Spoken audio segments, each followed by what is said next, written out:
How many inmates have you done stabbed since you've been there? Only three. Only three was dumb enough to say something about my son, and one said something about my daughter. So I stabbed the dog shit out their asses.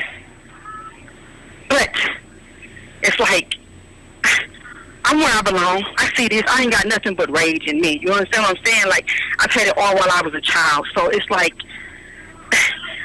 I used to be sweet and innocent like Gabby too, but it's like somewhere that shit changed. Like I don't know what the fuck happened. When you got unresolved issues and your parents don't help you with shit, you just, so I can't say this to Gabby. You are a stronger person and woman than I ever was. My strength comes from my anger. Your strength comes from being a human being, a decent human being, Gabby. So that makes you stronger than me. Okay, so I'm going to tell you that. At the end of the day, fuck what I did to you. Fuck me. You have to live the rest of your life. Don't let nothing I did to you define the rest of your life, girl. I'm not saying get over it, but what I'm saying is you can get through this shit. You're already a better human being than me. So live the rest of your life, stay in therapy, but as much as you fought not to be like your parents, sometimes you end up like them. And I was fighting not to be like my mother, and look, I turned out worse than her ass. So what I'm telling you is I was proud of you. A couple of years ago when you tell me that you fight every day not to be like me, I was proud of that shit. Because it's really only weak people that can't get through all the bullshit. So in that aspect, I was a weak bitch that I didn't get through all that shit that fucked me up when I was a kid, Gabby. So I'm telling you right now, my strength comes from my anger and my rage. Your strength comes from being a decent human being, and that makes you better than me on any day. Okay? I didn't deserve to be your mama. I didn't deserve to be Matthew's mama. But I just understand. Were you abused as a child? Is that where the rage came from? Were you abused? I don't know. Like when I was a child, like if you're talking about sexually, physical, sexual. You're talking about sexual, physical. Both. Okay. Both. But when I told my mother what the fuck happened to me, this bitch tells me it's over with now. What the fuck you want me to do about it? That's all I got as a kid. So you understand how important that is? And this what kills me. This what kills me about Stoney. I told them. They asked me why. You have 1 minute remaining. They asked me why I hate they nana so much, and I told them I was always honest about getting raped when I was a kid. I was always honest about that. I said it's the worst thing you could fucking do to somebody. Like, I know how that shit feels to not have nobody hear you or do something about it. You understand what I'm saying? So for them to turn around and you did that shit to your brother? Fuck no. That shit was deliberate. She did that shit, and I don't give a fuck who believes me and who don't. I know what happened to my son, and he knows and God knows, and that's enough. But they had to die. So I just want my son to know that I love him. And I just love the fuck out of him. And I'm a fucked up human being, but I don't know what else to say. I just wanted to tell him this. No matter who doubts him, I will never doubt you. I am your rock on that situation, Matthew. I got your back on that always. I know what they did to you, and it's not your fault. Period. Is there anything you want to say to your aunt and your uncle who has Matthew? I don't want to. All I can say, you know, my uncle, thank you for stepping up and being a man in my son's life, because he needed that. He needed structure. And my aunt knows I appreciate her, you understand what I'm saying? But the only thing that I have a problem with is I was never able to speak to him. And if he's asking for me, if he wants to talk to his mother, that is his choice. But everybody got to do what they feel is right. At the end of the day, he's growing up. He's a well-functioning boy. And, you know, I get it. I don't have a right to be a part of that in some ways. But I feel like in some ways he's functional and he's okay because I did something about what happened to him. So at the end of the day, all I can say is thank you to them. But I do resent the fact that they kept me from talking to him. And, you know, I understand me and my daughter probably will never speak again. Well, let me say this on your daughter's behalf.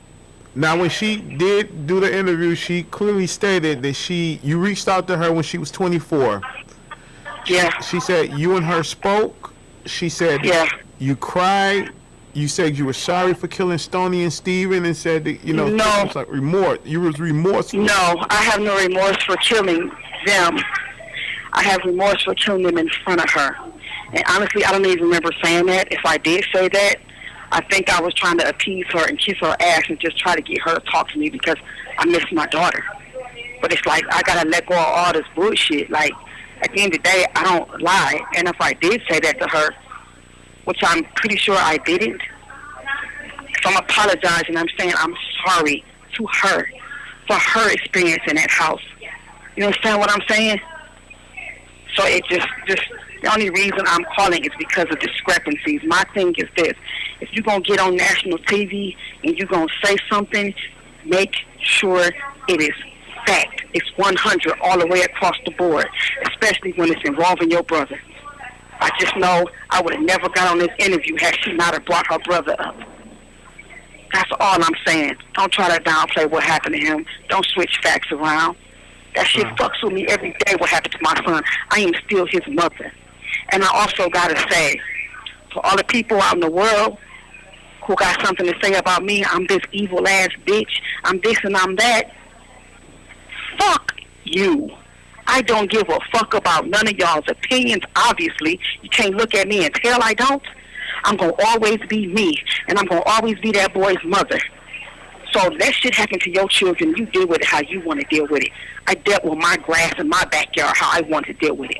But look at the weeds in y'all own backyard. So while y'all all on the internet trolling and I'm in prison living my fucking life, y'all out there worrying about what's going on with me. That's sad. So whoever's against me on this, I don't give a fuck. I really do feel like it's me against the world. And honestly, I'm fine with that. I'm a strong bitch when it comes to shit like that. I don't give a damn. Because honestly, I really don't feel like I was fucking wrong. You understand what I'm saying? That had to happen, period. But all these people, they tall weeds in their backyard, when God come down and he judge all of us, let's take your small weed compared to all the tall weeds that y'all see me exposed for.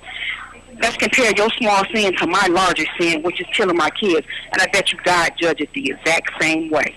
So all you motherfuckers is talking shit about me and I'm this, I'm that, I'm going to get judged the same way you getting judged.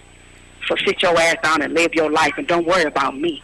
Because we all got the same shit coming, from big sin to small sin. It's all the same. There's no such thing as a big sin or a small sin. All sins are judged equally. Exactly. Right. But I can say killing your kids, that is some fucked up shit. Yes. Like, it's weird. Like, I can honestly say that. Like, I'm not crazy. And this is what bothers me about being in this prison with these bitches. You got pedophiles. You got people who done killed their kids, and I can't stand being around them because everybody got to fucking lie. Everybody's just like, oh, they acting like they crazy or they heard voices or they didn't kill the kids, somebody else did it. Bitch, just take your motherfucking, take what you did. That's what I can't stand about people. You killed your kids, you did this out in the world, stand 10 toes down and say, yes, I did this. You made a choice, stand behind your goddamn choice. Because at the end of the day, who the fuck gonna do something to you about it? And if they do something to you, oh well. But you stand behind the choices that you make. And these bitches all got lies and stories about how they didn't do what they did. It's sickening. And another thing, while everybody's so worried about me, you need to be worried about all these motherfucking pedophiles that are in this prison that's going to get out and they're going to be fucking with your children. So that's what you need to be getting out. That's what you need to be doing and working on laws to try to get these pedophiles for life. Because I feel like that right there fucks up a child for life. I've never known that it was so many fucking pedophiles in this world. They got people in here that look sweet as pie, could be your sister, your cousin, your teacher, and they fuck kids. They like children. And they're getting out in 1 to 2 years or 7 years. I don't understand this world. I don't get it. I got this lady who came in with me. She getting out after 8 years to kill her brand new baby. But y'all not fucking with her, but y'all fuck with me. I killed 2 motherfuckers that raped my child. But ain't nobody blogging, ain't nobody talking about or streaming about or giving interviews about the bitch who killed this white lady who killed motherfucking brand new baby out the womb. That was true innocence. A tiny baby. So I don't want to hear no bullshit. I don't give a fuck about nobody's judgment. I still stand behind my choice, which was to kill them. I was not crazy. I was in my right mind. This is just what type of bitch I am. So and ain't nobody gonna make me feel bad about it.